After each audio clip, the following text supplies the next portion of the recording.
Hello dear students, welcome back to Smart Knowledge. प्यारे बच्चों, आज की जो वीडियो है उसमें हम डिस्कस करने वाले हैं common annual school examination for class 6। Subject रहेगा हिंदी। काफ़ी इंपॉर्टेंट रहने वाली है वीडियो आपके लिए, क्योंकि यहाँ से आप कवर करने वाले हो वेरी इंपॉर्टेंट क्वेश्चंस बच्चों। ठीक है, और ये जो पेपर है काफ़ी हेल्पफुल रहेगा आपके एनुअल एग्ज़ाम के लिए। इसके अलावा जो अदर पेपर आपके साथ शेयर किए गए हैं वो उनका लिंक आपको, प्लेलिस्ट का लिंक मिलेगा इस वीडियो के डिस्क्रिप्शन बॉक्स में, या वीडियो के एंड में आपको लिंक मिलेगा, वहाँ से आप कर सकते हो। और ये हमारा very very important third practice paper है। ठीक है, तो आप इसको अच्छे से कीजिए, सारे क्वेश्चंस अच्छे से देखिएगा। टाइम अलाउड रहेगा 2.5 घंटे, मैक्सिमम मार्क्स आपके रहेंगे 60। अब यहाँ पे सबसे पहले जनरल इंस्ट्रक्शंस दी गई हैं, तो इसमें कुल 4 खंड आपको मिलेंगे, क ख ग और घ। कुल 11 प्रश्न हैं, सभी प्रश्न अनिवार्य हैं। Now let's solve the paper. खंड क दिया गया है अपठित बोध। निम्नलिखित गद्यांश को पढ़कर नीचे दिए गए प्रश्नों के उत्तर आपको लिखने हैं। ठीक है, गद्यांश दिया गया है, तो ये जो गद्यांश है बच्चे, ये आपकी बुक से नहीं होगा, ये कहीं से भी लिया जा सकता है, रैंडमली किसी क्लास का भी हो सकता है। ठीक है, बट आपको बस ये अपठित है तो आपको पढ़ना है और प्रश्नों के उत्तर देने हैं। यह संसार कर्म भूमि है। उत्तम कर्म करने वाले को उत्तम फल मिलता है। कर्म भूमि मतलब जहाँ पे कर्म किया जाता है, काम किया जाता है। बुरे कर्म करने वाले को कष्ट झेलने पड़ते हैं। संसार में कभी ऐसा भी देखा जाता है कि अच्छे कार्य करने वाला दंड भुगतता है और बुरे काम करने वाले खुशहाल होते हैं। ऐसी स्थिति भी देखने को मिलती है। यह स्थिति अधिक दिनों तक नहीं रहती। देर सवेर अच्छे को अच्छा और बुरे को बुरा फल अवश्य मिलता है। आदमी को चाहिए कि वह ऐसे कर्म करे जिससे दूसरों का भी भला हो और स्वयं को भी सुख शांति मिले। ठीक है, नाउ अब देखिए क्या दिया गया है। पहला क्वेश्चन है, संसार को गद्यांश में किस रूप में बताया गया है। तो संसार जो है किस रूप में है, वो है कर्म भूमि के रूप में। ठीक है, हमने अभी स्टार्टिंग में ही पढ़ा है, यह संसार कर्म भूमि है, तो ये किस रूप में है, कर्म भूमि है। नेक्स्ट देखिए, अगला क्वेश्चन है, उत्तम कर्म करने वाले को क्या प्राप्त होता है। दुख होता है, उत्तम फल, कोई परिणाम नहीं या अविचल सुख। तो उत्तम कर्म करने वाले को उत्तम फल जो है वो प्राप्त होता है। ख राइट आंसर रहेगा। थर्ड क्वेश्चन है, कभी कभी संसार में अच्छे कर्म करने वाला दंड क्यों भुगतता है और बुरे कर्म करने वाला खुशहाल क्यों होता है। आंसर रहेगा, कभी कभी अच्छे कर्म जो है कार्य करने वाले को अस्थायी दंड और बुरे कर्म करने वाले को अस्थायी सुख मिलता है, लेकिन यह स्थिति स्थायी नहीं होती। अंततः अच्छे को अच्छा और बुरे को बुरा फल जो है वो अवश्य मिलता है। नेक्स्ट देखिए, क्वेश्चन नंबर 4 दिया गया है, हम अपने कर्मों के माध्यम से किस प्रकार दूसरों और स्वयं के लिए भला कर सकते हैं। उत्तर क्या रहेगा, हमें ऐसा कर्म करना चाहिए जिससे दूसरों को लाभ और स्वयं को क्या हो, सुख शांति प्राप्त हो। अपने कर्मों में सदाचार और परोपकार शामिल करके हम समाज और अपने जीवन में क्या ला सकते हैं बच्चों, भलाई ला सकते हैं। तो ये फोर्थ क्वेश्चन का आंसर हो जाएगा। नेक्स्ट देखिए, क्वेश्चन नंबर 2 दिया गया है, निम्नलिखित पद्यांश को पढ़ना है और नीचे दिए गए प्रश्नों के उत्तर आपको देने हैं। ये भी आपका 5 नंबर का रहेगा। बरसा रहा है रवि अनल, भूतल तवासा जल रहा। ठीक है, यानी रवि जो है वो आग बरसा रहा है, सूर्य उसके बारे में दिया गया है, और ज़मीन वो तवे जैसी जल रही है। चल रहा सन सन पवन, तन से पसीना ढल रहा। देखो कृषक शोणित सुखाकर हल, तथापि चला रहे। कितनी गर्मी है फिर भी जो किसान है वो क्या कर रहे हैं, हल चला रहे हैं। किस लोभ से इस आँच में अपना शरीर जला रहे। ठीक है, एंड मध्याह्न उनकी गृहिणियाँ ले रोटियाँ पहुँची वहाँ, हैं रोटियाँ रूखी उसे हैं साग की चिंता नहीं। भरपेट भोजन पा गए तो भाग्य मानो जग गए। तो किसान की जो दुख है उसके बारे में बताया गया है, किसान के जो जीवन है उसके बारे में। पहला प्रश्न है, रवि को कविता में किस रूप में प्रस्तुत किया गया है। तो वो शांत और कोमल है, अनल की तरह जलता हुआ, बादलों के समान या ठंडी हवा के समान। तो रवि यानी सूर्य वो अनल की तरह जलता हुआ है। कृषक इस गर्मी में क्या कर रहे हैं, आराम कर रहे हैं, हल चला रहे हैं, सो रहे हैं या खाना खा रहे हैं। तो कृषक क्या कर रहे हैं बच्चों, हल चला रहे हैं। यहाँ हमने पढ़ा ना कि देखो कृष्ण सोने सुखाकर हल तथापि चला रहे, तो हल चला रहे हैं। थर्ड क्वेश्चन है, कृषकों के कठिन परिश्रम और गर्मी में काम करने का महत्व को समझाइए। तो कृषक जो है वो कठिन परिश्रम करके गर्मी और तेज़ धूप में खेत जोतते हैं। उनका यह परिश्रम समाज के लिए अनिवार्य है, क्योंकि इससे क्या होता है, अन्न का उत्पादन होता है। नेक्स्ट देखिए, क्वेश्चन नंबर 4 दिया गया है, कविता में भरपेट भोजन पा गए तो भाग्य मानो जग गए पंक्ति का अर्थ आपको स्पष्ट करना है। तो इसका अर्थ है कि जब कृषक भूख मिटा लेते हैं और भोजन प्राप्त कर लेते हैं तो उनके लिए जीवन संतोषजनक और सुखद हो जाता है। उनके परिश्रम का फल उन्हें मिल चुका है और उन्हें राहत और संतोष का अनुभव होता है। अब हम यहाँ पर व्याकरण के प्रश्न करेंगे। निम्नलिखित व्याकरणिक प्रश्नों के उत्तर लिखिए। सीता पुस्तक पढ़ रही है। रेखांकित शब्द सीता का संज्ञा भेद लिखिए। ठीक है, तो सीता जो है ये एक नाम है और किसी भी व्यक्ति, वस्तु, स्थान आदि का नाम का जो बोध कराए वो कौन सी संज्ञा होती है बच्चों? वो व्यक्तिवाचक संज्ञा होती है। तो इसका आंसर क्या हो जाएगा? व्यक्तिवाचक संज्ञा। इसको क्या लिखना है आपको? प्रकार लिखना है ना, तो ये हो जाएगी व्यक्तिवाचक संज्ञा। नेक्स्ट देखिए, लाल पीला कौन से समास का उदाहरण है? तो लाल पीला कौन सा समास है? ये जो है द्वंद्व समास का उदाहरण हो जाएगा। ठीक है, कौन सा समास हो जाएगा? द्वंद्व समास, जिसके बीच में योजक चिन्ह है और इसका विग्रह करेंगे तो क्या हो जाएगा? लाल और पीला। नेक्स्ट देखिए, थर्ड है, मीठे आम पेड़ पर लगे हैं। रेखांकित विशेषण मीठे का भेद लिखे। तो मीठे आम पेड़ पर लगे हैं। तो देखिए, विशेषण क्या होता है? विशेषण जो किसी व्यक्ति, वस्तु, स्थान, वहाँ की विशेषता के बारे में बताए, उसके बारे में कुछ बढ़ा चढ़ाकर जो बात की गई हो उसे विशेषण शब्द कहते हैं। जैसे मीठे आम, अब इसमें मीठे क्या है? आम की विशेषता बता रहे हैं कि वो मीठे हैं, तो मीठे क्या हो गए यहाँ पे? विशेषण हो गया। और अगर विशेष्य की बात की जाए तो जिसके बारे में विशेषता बताई जा रही है वो विशेष्य हो जाएगा। तो आम विशेष्य हो जाएगा और मीठे जो है क्या हो जाएंगे? विशेषण। लेकिन आपसे क्या पूछा गया है?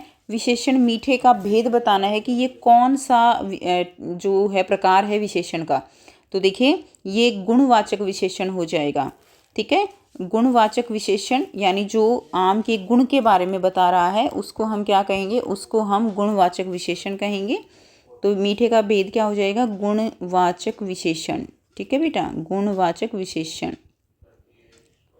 नेक्स्ट देखिए, सजावट में मूल शब्द और प्रत्यय अलग करने हैं।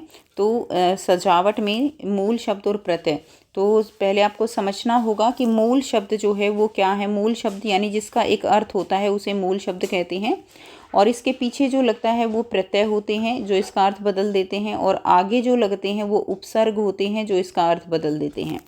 अब यहाँ पर सजावट में सज जो है क्या हो जाएगा बच्चों? मूल शब्द हो जाएगा, और आवट यहाँ पर क्या हो जाएगा? आवट यहाँ पर प्रत्यय हो जाएगा। ठीक है, नेक्स्ट देखिए, क्वेश्चन 5 है, जो राज करता हो वाक्यांश के लिए एक शब्द लिखिए। तो जो राज करता हो वो क्या कहलाता है?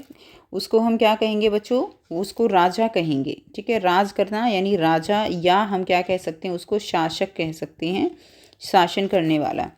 नेक्स्ट देखिए, क्वेश्चन 6 है, तुमने मुझे क्यों बुलाया? उचित विराम चिन्ह लगाकर वाक्य पुनः लिखिए। तो तुमने मुझे क्यों बुलाया ऐसे ही लिखिए। अब देखिए, इसमें क्वेश्चन है ना, तो पीछे हम क्या लगा देंगे? प्रश्नवाचक चिन्ह लगा देंगे, ये हो जाएगा। नेक्स्ट है, हवा का पर्यायवाची शब्द लिखिए। तो हवा का पर्यायवाची शब्द क्या हो जाएगा? हवा का पर्यायवाची यानी पवन भी कह सकते हैं, हवा को वायु भी कह सकते हैं। ठीक है, नेक्स्ट देखिए, हम सब मैदान में खेल रहे थे। रेखांकित सर्वनाम हम का भेद लिखिए। तो हम जो है इसका भेद हमें लिखना है। तो हम क्या है? ये पुरुषवाचक सर्वनाम है, और पुरुषवाचक में भी उत्तम, मध्यम और अन्य होते हैं। तो इसमें ये कौन सा हो जाएगा? ये उत्तम पुरुषवाचक सर्वनाम रहेगा। उत्तम पुरुषवाचक सर्वनाम। ठीक है, तो आपको सभी सर्वनाम के भेद अच्छे से होने चाहिए याद। विशेषण तो आपसे इस तरह से जो है प्रकार भी पूछा जा सकता है कि कौन से टाइप का है। मेहनती छात्र ने पुरस्कार जीता। दिए गए वाक्य में से विशेष्य शब्द पहचान कर लिखे। अब देखिए, इसमें आपसे विशेष्य पूछा गया है, विशेषण नहीं पूछा गया, विशेष्य। तो इसमें किसके बारे में बात की जा रही है? छात्र के बारे में। छात्र कैसा है? मेहनती है। तो मेहनती तो विशेषण हो गया, और छात्र क्या हो जाएगा? छात्र यहाँ पर विशेष्य हो जाएगा। तो इसमें क्या रहेगा? विशेष्य छात्र हो जाएगा। क्लियर? तो आप लिख देंगे विशेष्य क्या है इसके अंदर? विशेष्य है छात्र। अवगुण शब्द में प्रयुक्त उपसर्ग लिखिए। अब देखिए, इसमें आपसे उपसर्ग पूछा गया है, तो उपसर्ग इसमें अव हो जाएगा और मूल शब्द इसमें गुण हो जाएगा। ठीक है, तो अव इसके अंदर उपसर्ग है और गुण इसके अंदर मूल शब्द है। नेक्स्ट देखिए, खंड ग दिया गया है। अब जो ये आपको सेक्शन दिया गया है ये आपकी पाठ्य पुस्तक से गद्यांश लिए गए हैं, और आपने चैप्टर पढ़े हैं तो आप बहुत अच्छे से देखते ही पहचान सकते हो कौन सा चैप्टर है, क्या उसमें दिया गया है। निम्नलिखित गद्यांश को पढ़कर नीचे दिए गए प्रश्नों के उत्तर आपको लिखने हैं। बाबा भारती भी मनुष्य ही थे। अपनी चीज़ की प्रशंसा दूसरे के मुख से सुनने के लिए उनका हृदय भी अधीर हो गया। घोड़े को खोलकर बाहर लाए और उसकी पीठ पर हाथ फेरने लगे। ठीक है, एकाएक उचक कर सवार हो गए। घोड़ा हवा से बातें करने लगा। उसकी चाल को देखकर खड़ग सिंह जो है उसके हृदय पर सांप लौट गया। अब यहाँ पे ये उस समय की बात है जब खड़ग सिंह जो है वो बाबा भारती का घोड़ा देखने के लिए उसके आश्रम में जाता है और जो है वो उससे घोड़ा दिखाता है। ठीक है, और खड़ग सिंह जो है वो ईर्ष्या होने लगी कि इतना सुंदर घोड़ा, इतना अच्छा घोड़ा वो इस बाबा के पास क्या कर रहा है, वो मेरे पास होना चाहिए। वह डाकू था और उसे जो चीज़ उसे पसंद आ जाए उस पर वह अपना अधिकार समझता था। उसके पास बाहुबल था, आदमी थे और बेरहमी थी। जाते जाते उसने कहा, बाबा जी मैं यह घोड़ा आपके पास न रहने दूंगा। अब जो है प्रश्न दिए गए हैं। बाबा भारती का हृदय अधीर क्यों हो गया? क्यों हो गया? क्योंकि वो अपने वस्तु की प्रशंसा सुनना चाहते थे। ठीक है, घोड़ा किस प्रकार दौड़ने लगा? धीरे धीरे रुककर हवा से बातें करने लगा या गिर पड़ा? तो घोड़ा जो है वो हवा से बातें करने लगा। क्लियर? घोड़ा क्या करने लगा बच्चों? हवा से बातें करने लगा। नेक्स्ट देखिए, खड़ग सिंह के हृदय पर सांप लौट गया। इसका क्या अर्थ है? सांप लौट जाना यानी वह डर गया, उसे बहुत खुशी हुई, उसे बहुत ईर्ष्या हुई। ईर्ष्या का मतलब जलन हुई। वह बीमार हो गया। तो आंसर क्या रहेगा? उसे बहुत ईर्ष्या हुई, जलन हुई कि ये घोड़ा इसके पास क्या कर रहा है। खड़ग सिंह किस प्रकार का व्यक्ति था बच्चों? साधु था, व्यापारी था, डाकू था या सैनिक था? तो खड़ग सिंह जो है वो एक डाकू था। नेक्स्ट देखिए, प्रश्न 5 दिया गया है। गद्य पाठों पर आधारित निम्नलिखित प्रश्नों में से किन्हीं दो के उत्तर आपको लिखने हैं। हम कैसे कह सकते हैं कि बिस्मिल की माँ स्वतंत्र और उदार विचारों वाली थी? तो ये जो है मेरी माँ से जो आपका चैप्टर है वहाँ से लिया गया है। उत्तर रहेगा, राम प्रसाद बिस्मिल की माँ स्वतंत्र और उदार विचारों वाली सशक्त महिला थी। वे बिस्मिल को हर क्षेत्र में आगे बढ़ने के लिए प्रेरित करती थी। शिक्षा के अलावा वे उन्हें देश सेवा के लिए भी विभिन्न सम्मेलनों में भाग लेने के लिए प्रोत्साहित करती थी। ठीक है, तो इन विचारों से हम कह सकते हैं कि वो उदार विचारों वाली महिला थी। सेकंड क्वेश्चन है बच्चों, इसमें आपको 3 मिलेंगे, कोई 2 क्वेश्चन करने हैं और हर एक क्वेश्चन 2 नंबर का रहेगा। क्वेश्चन नंबर 5 में, समय के बदलने के साथ साथ स्त्रियां जो है नृत्य की परंपरा में क्या बदलाव आया है? तो स्त्रियां नृत्य भारतीय शास्त्रीय नृत्य शैलियों में से एक है। स्त्रियां नाम जो है असम के मठों से आया है। 19वीं सदी तक स्त्रियां नृत्य को केवल पुरुष नर्तक ही समर्पित थे। आगे चलकर स्त्रियां नृत्य मठों से बाहर निकला और महिलाएं भी स्त्रियां सीखने लगी। तो परंपरा में इस तरह से बदलाव आया। पौधे अपना भोजन कैसे प्राप्त करते हैं? तो हरी पत्तियों में उपस्थित क्लोरोफिल तथा सूर्य के प्रकाश की सहायता से बच्चों पौधे अपना भोजन बनाते हैं।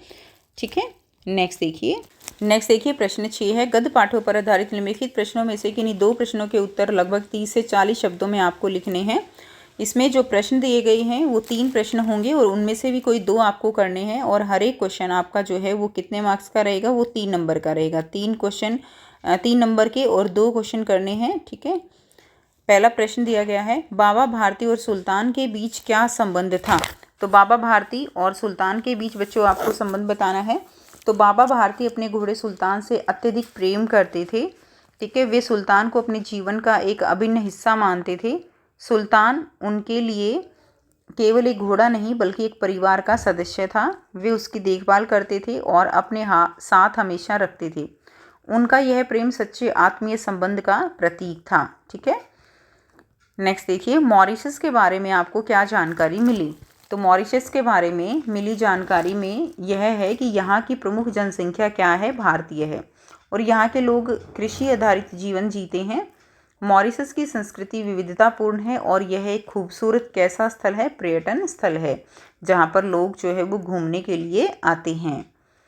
अगला क्वेश्चन करेंगे, क्वेश्चन नंबर 3 है, बर्लिन ओलंपिक 1936 में भारतीय टीम की जीत में ध्यानचंद की भूमिका का वर्णन करें। तो देखिए 1936 के बर्लिन ओलंपिक में भारतीय टीम का नेतृत्व किसने किया था? ध्यानचंद ने किया था। फाइनल मैच में भारतीय टीम ने जर्मनी के खिलाफ खेला और 8-1 से जीत हासिल की। इस मैच में ध्यानचंद ने न केवल अपने कौशल का प्रदर्शन किया बल्कि पूरी टीम को भी जीत की ओर प्रेरित किया। इस जीत ने ध्यानचंद को अंतर्राष्ट्रीय पहचान दिलाई और भारतीय हॉकी की दाग जमाई। नेक्स्ट करेंगे बच्चों, प्रश्न 7 है, निम्नलिखित पद्यांश को पढ़कर नीचे दिए गए प्रश्नों के उत्तर लिखिए। जिय तेरे कछु भेद उपजी है, जानी परायो जायो। तो ये जो है, जो भगवान कृष्ण जी यशोदा मैया को शिकायत करते हुए कहते हैं कि अगर आपके मन में भी मेरे प्रति कुछ भेद हैं, ठीक है, आप भी मुझे पराया जानती हो तो बता दो। ये ले अपनी लकुटी कमरिया बहुत ही नाच नचायो, कि ये लो अपने जो कमर पे बांधने वाला जो साफा होता है, जिसको लेकर जो गैया चराने के लिए भगवान कृष्ण जाते थे, ठीक है, और जो लाठी होती है वो उनको देते हुए कहते हैं कि ये ले लो, इन्हीं की वजह से मैं गैया चराने के लिए जाता हूँ, ठीक है, और मुझे बहुत नाच नचाया जाता है। सूरदास तभी बिहसी सजोदा ले उर कंठ लगायो। इस तरह की मासूमियत भरी बातों को सुनकर जो यशोदा मैया हैं वो क्या करती हैं, वो उनको उर यानी हृदय से लगा लेती हैं, गले लगा लेती हैं। जिये तेरे कुछ भेद उपजी है पंक्ति में बालक किससे शिकायत कर रहा है? तो बालक किससे? नंद बाबा से, मैया यशोदा से, बलदेव से या मित्रों से? तो बच्चों किससे शिकायत कर रहा है? मैया यशोदा से। लकुटी कमरिया से क्या तात्पर्य है? खिलौने हैं, गहने हैं, लकड़ी और कमर में बांधी वस्तु है, भोजन है। तो लकुटी कमरिया यानी लकड़ी और कमर में बांधी हुई वस्तु लकुटी कमरिया होती है। नेक्स्ट देखिए, बहुत ही नाच नचायो से क्या भाव प्रकट होता है? कि बालकों को दंड दिया गया, बालक को बहुत नचाया गया, बालक सो गया, बालक रोने लगा, यानी बालक को बहुत नचाया गया। ख इसका राइट आंसर हो जाएगा। नेक्स्ट देखिए, अंत में यशोदा ने क्या किया? तो अंत में जो यशोदा मैया है उन्होंने बालक को हंसकर क्या किया? गले लगा लिया। ग इसका राइट आंसर हो जाएगा। नेक्स्ट देखिए बच्चों, अब प्रश्न 8 दिया गया है। इसमें क्या करना है? इसमें 3 क्वेश्चन आपको मिलेंगे, 2 के उत्तर करने हैं और हर एक क्वेश्चन 2 नंबर का रहने वाला है। पहला प्रश्न है, चेतक को दौड़ता हुआ देखकर कैसा प्रतीत होता था?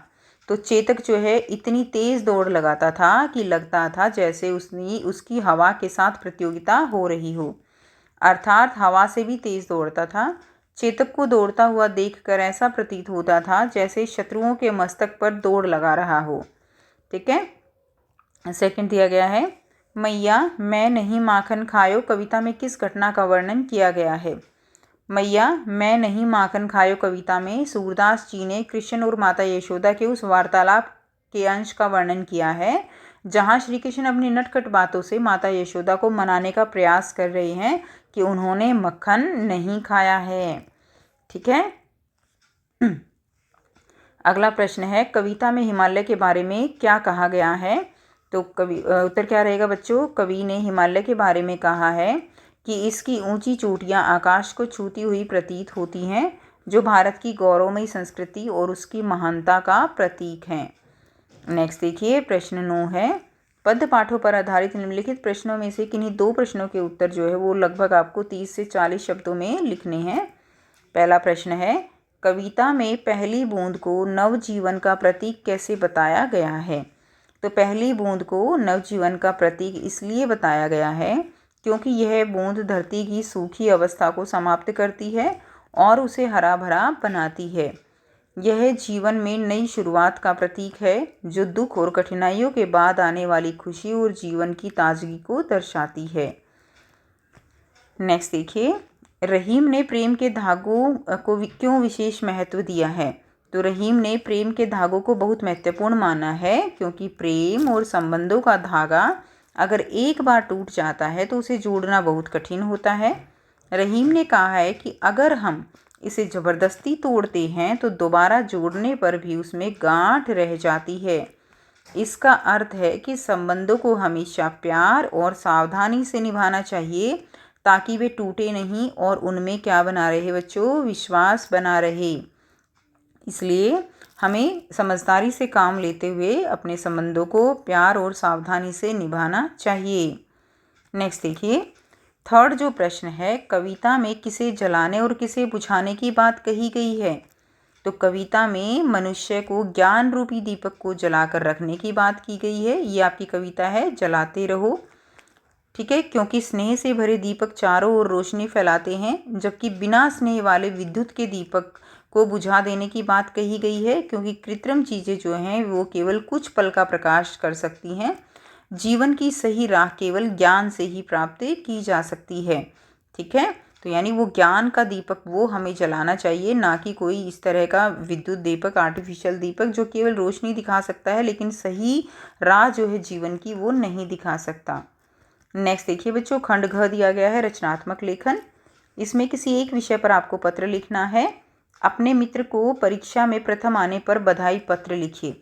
या अथवा में दिया गया है, अपने विद्यालय के प्राचार्य को आवश्यक कार्य हेतु 2 दिन के लिए अवकाश प्रदान करने हेतु प्रार्थना पत्र लिखिए। तो देखिए उत्तर रहेगा, सबसे पहले प्रेषक यानी जो भेजने वाला है राहुल कुमार, दिल्ली, दिनांक आ जाएगा प्रिय मित्र अजय, सप्रेम नमस्कार।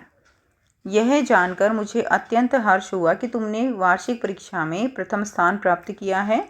तुम्हारी इस शानदार सफलता पर मैं तुम्हें हार्दिक बधाई देता हूँ।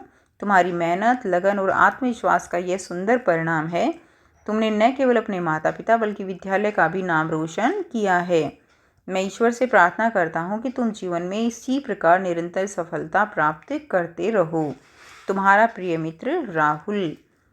ठीक है, इस तरह से लिख देंगे। दूसरा है, विद्यालय के प्राचार्य को 2 दिन के अवकाश हेतु प्रार्थना पत्र है। सेवा में प्राचार्य महोदय, आदर्श उच्च माध्यमिक विद्यालय, दिल्ली। विषय रहेगा 2 दिन के अवकाश हेतु प्रार्थना पत्र। महोदय, सविनय निवेदन यह है कि मुझे आवश्यक पारिवारिक कार्य से, दिनांक आप लिख देंगे 2 दिन का चाहिए, डैश से डैश यानी डेट आप लिख देंगे, तक 2 दिन के लिए बाहर जाना है। अतः मैं इन दिनों विद्यालय में उपस्थित नहीं हो सकूंगा। कृपया मुझे 2 दिन का अवकाश प्रदान करने की कृपा करें। मैं लौट कर जो है छूटी हुई पढ़ाई पूरी कर लूँगा। धन्यवाद। आपका आज्ञाकारी छात्र, नाम लिख देंगे, कक्षा हो गई, अपना रोल नंबर और दिनांक हो जाएगा। ठीक है। नेक्स्ट देखिए बच्चों, प्रश्न 11 है, निम्नलिखित में से किसी एक विषय पर आपको अनुच्छेद लिखना है। पहला दिया गया है समय का सदुपयोग। तो अनुच्छेद में कोई भी अनुच्छेद आप लिख देंगे और इसमें कोई फिक्स ऐसा होता नहीं है, कोई भी अनुच्छेद आपको आ सकता है, लेकिन आता है आपके डेली लाइफ से ही रिलेटेड। ठीक है, तो अनुच्छेद लिखते हुए जो भी आप अनुभव करते हो वो सब आपको लिख देना है। बहुत आसान रहता है अनुच्छेद लिखना। जैसे कि हमें लिखना है समय का सदुपयोग। अब आपको पता है ना समय की वैल्यू क्या है। तो समय अमूल्य धन है, इसे खोना जीवन में को खोने के समान है। जीवन के बीते हुए पल वापस नहीं आते, इसलिए यह आवश्यक है कि हम समय के प्रत्येक क्षण का सदुपयोग करें। ऐसा करने से हम जीवन के हर पल का लाभ और आनंद जो है वो उठा सकते हैं। समय का दुरुपयोग मनुष्य के लिए घातक सिद्ध होता है और पश्चाताप का कारण बनता है। समय का दुरुपयोग करने वाला व्यक्ति जीवन में कभी भी सफल नहीं हो पाता। इसलिए समय के महत्व को समझना और इसका सदुपयोग करना अति आवश्यक है। जीवन में सफलता प्राप्त करने के लिए समय का सदुपयोग करना चाहिए। महान व्यक्तियों की सफलता का रहस्य ही क्या है बच्चों? समय का सदुपयोग ही है। ठीक है, अगर आज आप जो है नहीं पढ़ते हो, समय का सदुपयोग नहीं करते हो, तो आगे आपको पछताना पड़ेगा। यही समय का सदुपयोग है कि आज अब अगर आप स्टूडेंट लाइफ है, विद्यार्थी जीवन है, तो उस जीवन का आनंद उठाना चाहिए और अच्छे से पढ़ाई करनी चाहिए। विद्यार्थियों को तो समय के सदुपयोग के महत्व को और भी अधिक समझना चाहिए। विद्यार्थी जीवन समस्त जीवन का आधार होता है। समय नष्ट करने वाले विद्यार्थी अपने जीवन को संवार नहीं पाता, वह अपने पूरे भविष्य को बिगाड़ लेता है। बाद में पश्चाताप करने से कोई लाभ नहीं होता। जो व्यक्ति अपने जीवन के प्रत्येक क्षण का सदुपयोग करता है उसका भविष्य उज्जवल होता है। ऐसा व्यक्ति ही जीवन में सदा प्रसन्न, संतुष्ट और संपन्न रहता है। कहा भी गया है, गया धन, गया जन और गया स्वास्थ्य, गया समय फिर लौट कर नहीं आता। अतः जो व्यक्ति समय के महत्व को समय पर समझकर उसका उपयोग करते हुए जीवन में सफल होते हैं और जो मनुष्य समय के महत्व को समझकर आगे बढ़ते हैं वही समाज के अगुआ, पूजा और पथ प्रदर्शक बनते हैं। ठीक है, तो ये थोड़ा सा जो है लेंथी हो गया। अब इसमें आप जो भी याद करना चाहो वो पॉइंट्स आप याद कर सकते हो। नेक्स्ट देखिए बच्चों, विद्यार्थी जीवन। विद्यार्थी जीवन, आप सभी बच्चे विद्यार्थी हैं, तो आपका जीवन कैसा है, आपका जीवन जो है उसमें विद्यार्थी जीवन का क्या महत्व है वो आपको लिखना है। विद्यार्थी जीवन मनुष्य के जीवन का स्वर्णिम काल होता है। ठीक है, यानी गोल्डन पीरियड है। यही वह समय है जो हमारे जीवन का आधार होता है और जब हम शिक्षा प्राप्त करते हैं और अपने भविष्य की मजबूत नींव रखते हैं। इस समय में प्राप्त ज्ञान और संस्कार जीवन भर हमारे साथ रहते हैं। विद्यार्थी जीवन में परिश्रम, अनुशासन और समय का महत्व बहुत अधिक होता है। एक आदर्श विद्यार्थी को नियमित रूप से पढ़ाई करनी चाहिए, अपने गुरुजनों का सम्मान करना चाहिए और बड़ों की आज्ञा का पालन करना चाहिए। उसे अच्छे मित्रों का साथ चुनना चाहिए और बुरी संगति से दूर रहना चाहिए। खेलकूद और सह पाठ्यक्रम गतिविधियों में भी भाग लेना चाहिए ताकि उसका सर्वांगीण विकास हो सके। विद्यार्थी जीवन हमें आत्मनिर्भर, जिम्मेदार और आत्मविश्वासी बनाता है। यदि विद्यार्थी समय का सही उपयोग करें तो वह अपने जीवन में अवश्य सफल होता है। अगला देखिए अनुच्छेद जो आपको दिया गया है, अनुशासन। सभी बच्चे जानते हैं कि डिसिप्लिन का हमारी लाइफ में क्या महत्व है। तो अनुशासन ही बच्चों हमारे जीवन की सफलता की कुंजी है। अनुशासन का अर्थ है नियमों का पालन करना और अपने कर्तव्यों को समय पर पूरा करना। जो व्यक्ति अनुशासनहीन होता है वह हर कार्यों को व्यवस्थित ढंग से करता है और जीवन में आगे बढ़ता है। विद्यालय में अनुशासन का विशेष महत्व है। यदि विद्यार्थी समय पर विद्यालय आएँ, ध्यानपूर्वक पढ़ाई करें, नियमों का पालन करें तो शिक्षा का वातावरण उत्तम बनता है। घर, समाज और राष्ट्र हर जगह अनुशासन आवश्यक है। बिना अनुशासन के जीवन में अव्यवस्था और असफलता ही मिलती है। अनुशासन हमें समय का मूल्य सिखाता है और हमें लक्ष्य की ओर निरंतर बढ़ने की प्रेरणा देता है। इसलिए प्रत्येक व्यक्ति को अपने जीवन में अनुशासन अपनाना चाहिए। ठीक है, तो इस तरह से आपको अनुच्छेद लिखना है। तो जितना भी आपको पेपर मिले उसमें एक बार ज़रूर पढ़ लीजिए कि आपको किस तरह से, क्योंकि देखिए हर एक टॉपिक के बारे में आपको शब्दों का ज्ञान तो होना चाहिए। अगर शब्दों का ज्ञान ही नहीं होगा तो आप अच्छा अनुच्छेद नहीं लिख पाएंगे, इसलिए पढ़ना ज़रूरी है। ठीक है, क्या पता जो पढ़ा है वही आ जाए और आपको जो है दिमाग में हो आपके कि हाँ कैसे लिखना है, कौन से हमें शब्द अच्छे इस्तेमाल करने हैं, इसलिए तो प्रैक्टिस ज़रूरी होती है। ये था कंप्लीट पेपर बेटा। आई होप आपको सारे क्वेश्चन समझ आ गए हैं। अगर वीडियो अच्छी लगी तो वीडियो को ज़रूर से लाइक कीजिए, शेयर कीजिए, ठीक है, और चैनल को कीजिए सब्सक्राइब। मिलते हैं आपसे नेक्स्ट वीडियो में। Till then take care, bye bye and best of luck for your exam बच्चों। Take care.